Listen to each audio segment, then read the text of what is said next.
Welcome. My name is Natasha Sherman, and I am your host. And my guest today is Kel Ramos. He is the founder of DVAG USA, or Domestic Violence Action Group. Welcome, Kel. Thank you. We're going to start out with a video clip from a documentary that you're making, and it kind of will have us dive right into what it is that you're all about. All right? All right. So we get a phone call that night. This is the daycare center. And she hasn't come to pick up Tiara. Uh-oh, what do you mean? That's not good. You know, she would never, never in a million years not pick up Tiara.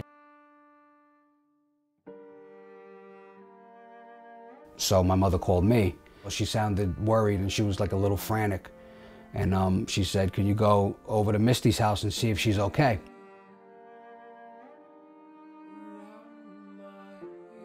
As soon as I hung up, I called my brother, Jason, and I told him what happened. So me and my brother went out, we went looking for Misty. On the ride there, it was either she was kidnapped, she was held somewhere, or she was killed. Those were the two options, because this never happened before with her.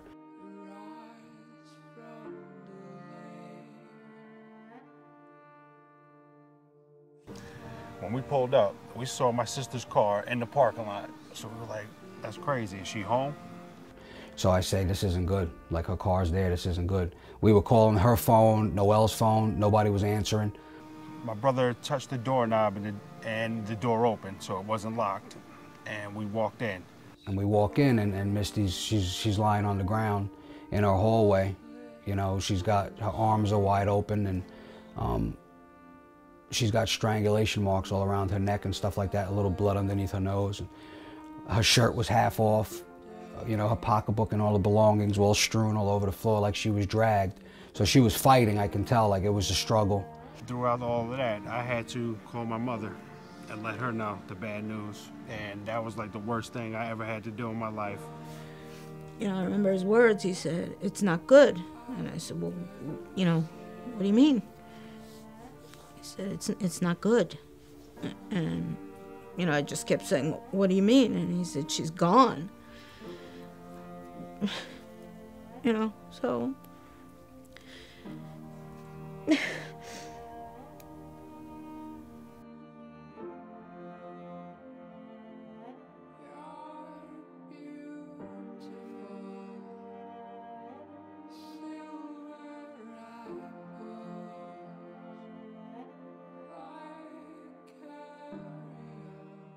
We pretty much figured out it was her ex-boyfriend, Noel.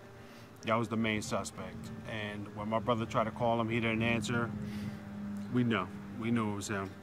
We found out that this wasn't the first time he had a domestic violence issue. We told you last spring about Fatima Di Pierola, who was scarred for life by her ex-boyfriend. He slashed her throat. Noel Irizarry began harassing and threatening Fatima after they broke up, but her request for a restraining order was denied. Irizarry was later arrested for beating her with an aluminum baseball bat. Today, he pleaded guilty to attempted murder charges and was sentenced to 20 years behind bars. I'm going to get into Trenton State Prison. I want to talk to Noel, and I want to confront him on a bunch of things, and it's right up the street from my house, so. But this is where he's at. This is where he's living, probably, hopefully, for the rest of his life. I've changed a lot, but I was very abusive years ago.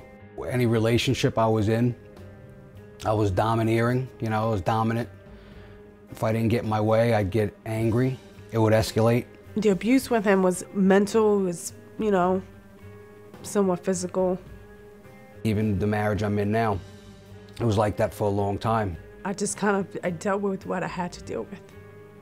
You know, there was so much abuse that I've already been through before that you kind of learn to just survive what you get thrown at.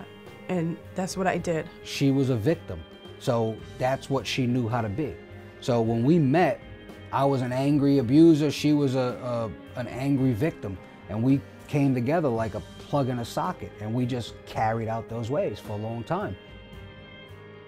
And if we're going to break the cycles of violence, We really need to work closer with the kids, that they often are an unreported victim. If somebody did to my daughter what I was doing to Tamara, that's devastating.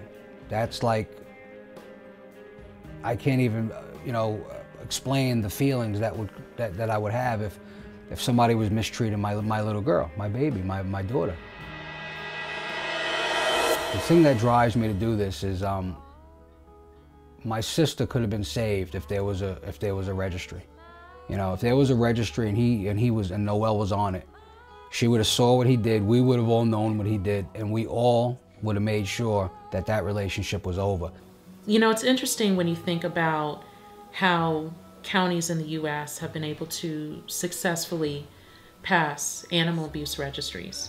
But when it comes to the concept of a domestic violence registry available to the public, there's been pushback on this for, you know, about 10 years. When you bring up a domestic violence registry, you think about it and then say, yeah, why not? We have one for Megan's Law, which is serving the public well, but I think that the public should be on notice for potential abusers. If I could boil it down to one thing, I really don't want my sister to be forgotten. I don't want my sister's death to just be another death, you know, and they wrote a story about it and she's gone forever. So not if, but when this law gets passed, it will save lives. It will protect some people, and I feel proud about that.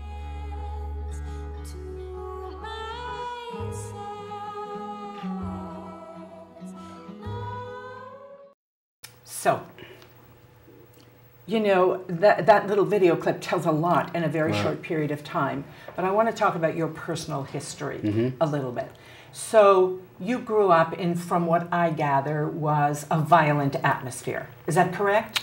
A little violent, mostly very dysfunctional, abusive in a lot of ways. Me, my brother, and my sister, we all grew up in that. Right. And from our conversation, you spent most of your time out in the streets. Yeah. And that kind of got you into trouble. I mean, yeah, I was locked up twice by the time I was 16. And what were you locked up for? Just fighting, robbing, stupid stuff that I didn't need. Like, I wasn't like I had a drug habit or anything like that. I just was acting out. I had a lot of pain going on inside of me, a lot of anger, self stuff, and it would just show itself in dysfunctional behavior. Now, sometimes when kids go to jail, that's a cycle that keeps repeating. Right. But it seems to me that there was something in you that said, I don't think I want to continue this. Is that? Yeah. Well, I mean, I was locked up for my 16th year. So kids I went to high school with, they were having sweet 16s, going to parties, and I was locked away upstate. But it was good in a way because I just didn't like that. I didn't want to be, I had to wake up at certain times, eat when they told me to, could never leave, you know, locked in a room sometimes, and that wasn't the life for me. It was good that you knew that so strongly. So, as you got older, it seems to me that you indicated that you became an abuser in your relationships, which is very common. So, I have a question about that. So, I'm assuming you hit your girlfriend, or was there any kind of, in your mind, I shouldn't be doing this, or was this kind of just normal? No, I mean, afterwards, it was always like, oh my God, I can't believe I did that. Like, what's wrong with me? But I would get to a certain point, you know, and I mean, what I've come to realize is that it's really all about love. You know, I never had it growing up, ever. So whenever I would be in a relationship, that relationship signified a sort of love to me. So if there was any point where I would feel as though I was losing that, and I needed it, because we need love, you know, absolutely. And I didn't have it. So when that relationship signified love to me, and if I felt even the slightest inkling that I was losing that feeling, I would just lose it. And I would try to keep it however I could, even if it didn't want to be there anymore. And I didn't know that back then. Yeah, and I think that's a key statement. You didn't know that back No. then. Yeah. So, at what point did you start waking up to, maybe, was it when your sister was murdered, or was it before then? It was before then. My daughter was born, and when I saw this little girl, and she started to get older. You know, like she's a bit, you know, they're babies, but she started to get older. And then I said, wow, this is going to be a woman. She's going to be in relationships one day. And I remember looking at a picture on the wall that my wife had. It was my wife at the time. She had a baby picture on the wall when she was real young. And that's about the same age as my daughter at that time. And it just like, it hit me. And it was like that little girl became this woman who's my wife now. So, and my daughter, the little girl, she's going to become a woman one day too. And if I don't want you to mistreat my daughter in any way, because that would kill me, how could I mistreat someone else's, you know? Yeah, your wife was somebody's daughter. She was somebody's daughter, you know, and I had kind of stopped anyway a little bit because what really helped me, to be honest, was, you know, I left when I was locked up as a kid, I went right to drugs and alcohol. I realized crime and all that wasn't going to, you know, take me away from what I was feeling, but the drugs and alcohol did for a long time. And then I got sober in 2002, July 7th, 2002. And some people go to the meetings or you just sit there and do it, but I got really active in the Alcoholics Anonymous program. For drugs and alcohol, for me, that's what I did. And you know, it's a 12-step program. So I was told, not asked, but I was told that you better work these steps and change your life, and I did. And one of the steps, you know, you have to give your life up to a higher power and admit you have a problem. But the fourth step is when we kind of like have to literally write on paper all the things that we've done and tell it to someone. And when I saw, you know, when I saw what I had done, all the things and all the people I was angry at, and how most of it, and if not all of it, was my fault, that really changed me. That was in like 2003 when I finally did that. And I realized how I was living was terrible. Never wanted to live like that again, and I didn't. Wow, that's very powerful. And do you still go to meetings and sponsor? And I just came from a meeting right now. Great. I was just at a meeting. Awesome. Yeah, Wow. I'm deeply involved in that program. It saved my life. Yeah, and it saves a lot of people's lives. It does. I've had friends who were, in 12-step programs. Yeah. So tell me about your sister. So, you know, as you said when we were talking, if you grew up in a particular environment, your judgment call is based on what you see around you. Right. So, you know, you may go into a relationship and the guy smacks you, but if you grew up in a relationship, and I'm not suggested this happened to your sister, but it's kind of, you know, it's not so horrifying because it's been part of your past. It's kind of the environment. Right. And so you allow for things that you might not have allowed for if that hadn't been your environment. Right. So your sister was in a relationship with this guy and she had a daughter, but not with him. No. And it seems to me that she even did a background check on him. Is that right? Yeah. And? Well, she did a background check on him because he was just lying about everything. And the lies would never add up. So she said, let me find out who this guy really is. And one of the lies he told was his age. The whole time they were together, he lied about his age. He said he was younger. So when she did a background check with the name and that age, that person, whoever it was, came back clean. So she felt okay. But he, you know, 2 weeks later, she was dead. Like he had killed her 2 weeks after that. And what were your feelings about him along the way? I knew the whole time that he was lying about everything, and I told her. The first lie she told me, I knew he was full of you know what, and I told her, and I was her advocate, and I was his biggest nightmare in that relationship because everything he was saying to my sister, I used to say to girls somewhat to get what I wanted, what I thought I needed, and those are the things he was saying to her, and she couldn't, at first she just couldn't see that. She didn't want to believe that. She wanted a family. She wanted to have like a husband and kids and like everybody, you know, and she didn't want to believe it. And you and your brother found her, yes? Yeah. How do you deal with that? I don't know. It was just a shock, you know. It was shocking. My mother called me. And she said, go check on your sister because the school had called my mother about my niece, my sister's daughter. She never came and picked her up that day, and it was like 6 something at night. And my sister never did anything like that. So I said, all right, and I called my brother. I said, let's go see if Misty's okay. She had been having problems with this guy anyway. Nothing violent, though. It was just the dysfunction, the BS, you know. And so then I remember I went to the house, and her car was downstairs, and, you know, I said, that's not good. Why wasn't she answering? I knew, though, that it was bad before we got there, because it was just something she didn't do. And we went upstairs, opened the door, and she was laid out on the in our hallway, and she had the marks on her neck and everything. So, you know, touched her pulse, and she was dead. That was it. And you immediately felt that it was Noel, her boyfriend, right? Yeah, I knew it was him. And he got arrested for it? Like 3 days later. Okay.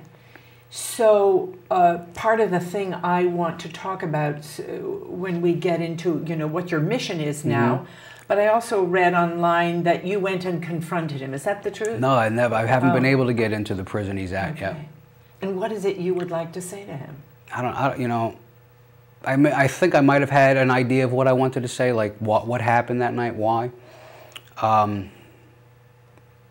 At this point in time, I don't know what I would want to say just yet. I don't know anymore, because it doesn't get easier as time goes by with that, you know, because like shock, I guess, protected me from the feelings of it.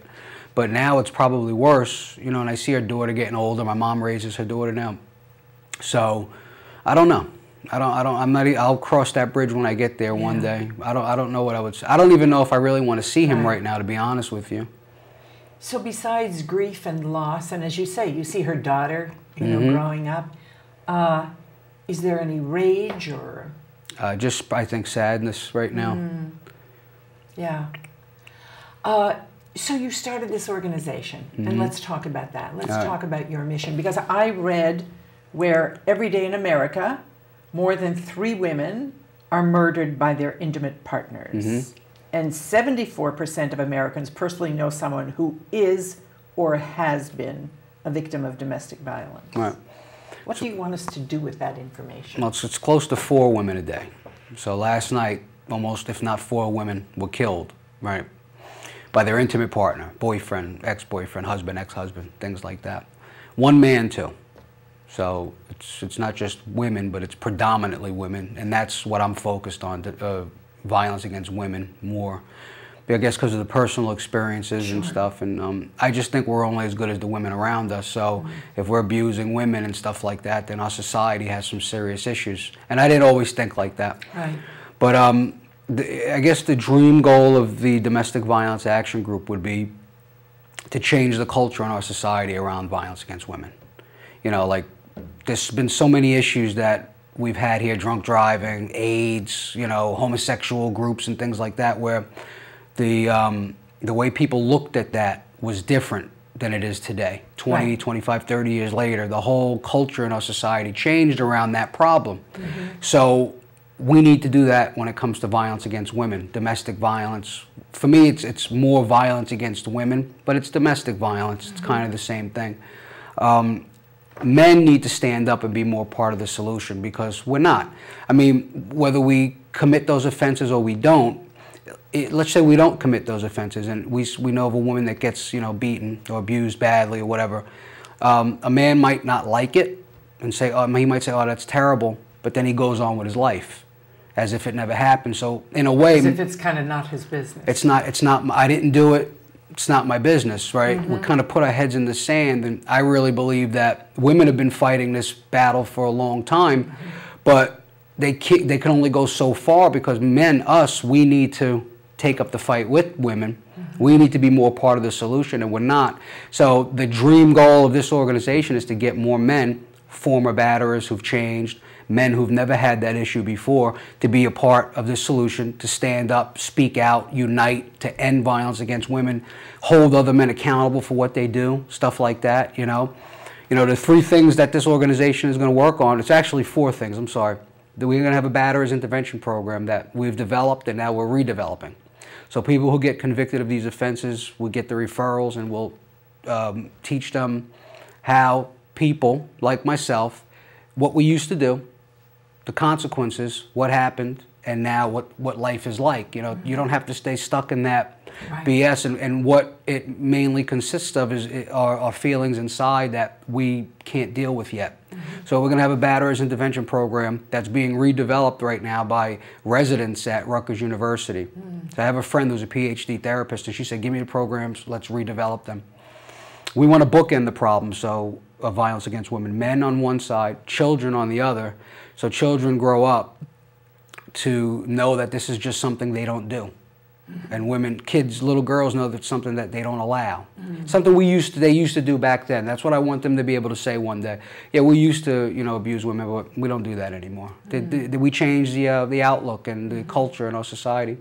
Media outreach, where people start to see more messages, especially men, speaking out publicly against this issue, holding other men accountable for what they do. We don't do that. I want men to have to think 2, 3, 4, 5 times when they're thinking about doing something to their significant other. No, you don't do that. We don't do that anymore. You're going to get in trouble for that. You're going to have other men that are going to hold you accountable. That's important to me. And with the kids, it's it's age-based curriculum, and it sounds really simple, but we just teach kids that grow up in abusive homes, violent neighborhoods even, how to use words to express how they feel. We don't, speaking for myself as a kid, I wasn't able to do that. I was feeling all these different emotions, didn't know that they were there. And what they did was they morphed into like abusive, dysfunctional behavior, drugs and alcohol, jail by the time I was 16, That's crazy. That's not normal, So you're kind of talking about emotional intelligence. Yeah. Yeah. And, it's interesting because, part of, a lot of situations is because there's no vocabulary for it. Like I interviewed a transgender woman who had been in the military as a man for 30 years. But 30 years ago, there was not even knowing how to express or even question what's going on, but something's going on. So it's teaching kids the vocabulary. Sure. And, it's interesting because I interviewed the women, the 2 people in the Coalition Against Sexual Assault. And they were talking about teaching bystander intervention. Sure. Not necessarily leaping in, but, you could make a call. You could. So it's really what you're talking about is educating. And teaching people to articulate what's there for them. Right, exactly. We need to stand up more. Yeah. We got to take our heads out of the sand when it comes to this, The stronger the woman, the stronger the child. The stronger the child, the stronger the nation. That's the saying that I live by, one of them at least, because women give birth to us, they raise us, and then we go ahead and disrespect and mistreat them. There's a disconnect there somewhere, so we have to stop that. And it starts with men. We're responsible. We have to do something about it. And I'm going to tell you one other thing we do. It started with the domestic violence registry. That's what we started with before any of this other stuff. Because my sister looked him up, and it didn't take much for him to hide his identity, we lobbied the government. I had Reed Gusiora. I think he's one of the assemblymen here. He drafted a bill. We drafted a bill together. It's if you're convicted, so it's not just an accusation or restraining orders or simple assault even. If you're convicted of an aggravated assault or greater charge in a domestic violence capacity, you'd get put on a registry similar to Megan's Law. So now you can go to the registry, look the person up. If they're there, you know why they're there. Now, so I have a question about that because, to me it makes a lot of sense, but I was talking about it to a couple of people, and one of the things that they said, it's like if you did the crime and you did your time, why is it, it's kind of inappropriate to have that follow you. Sure. It's kind of, can you ever get rid of your past? Sure. Now, we all know that if you were an abuser and you haven't had some kind of intervention, chances are you're going to abuse again. Right. But what do you say to that argument? I hear that, and the privacy concerns of the victim too. I hear that all the time, and my thing is, what I would like to get added to that legislation, and I'm working with someone right now, John Hewlick, who he's amazing. I'd like to add to that registry, the ability to earn your way off. So I'm open to that. I like that. That's great. It should be, but that's something that I take into consideration. But Megan's Law doesn't have that.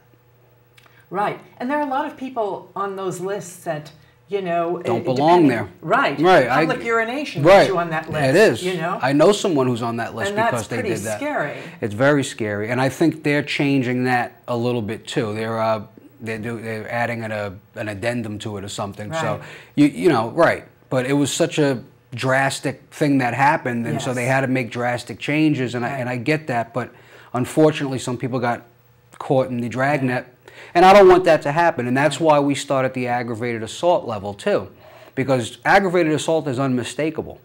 You see it. You see what the person did to the victim. You see it, and it's usually with a weapon, and that's statistically, it's usually with a weapon or strangulation, and that's what happened to my sister. So that's a serious offense. A person needs some serious intervention. And listen, if they get it and they change, then let's have the ability to earn your way off. I'm all for that. Yeah. You know, again, I recently interviewed somebody who was in prison, got educated in prison, now runs a program going in and educating inmates, and did a documentary called 0%, 0% recidivism of going back once they've been educated, you know? So what you're talking about is doing the same thing. Much, you can change society. Right, and I know that guy, or I don't know him personally, but I know who you're talking about, and I think what he's doing is great, and I can't wait to meet him, talk to him. Yeah. So we're at the end of our time, and I just want to thank you. I mean, I'm so sorry for what happened to your sister. I don't know how you live with it, but you're making something useful out of that. And congratulations on your sobriety. Thank you. And really, congratulations on your mission. And it's something that can impact everybody in our society. I think so. So keep on doing what you're doing. I invite people to check out your website. I invite people to get in touch with you, see how they can make a difference with you. Absolutely. All right, Kel, thank you so much. Thank you. My name is Natasha Sherman. Thank you for joining us.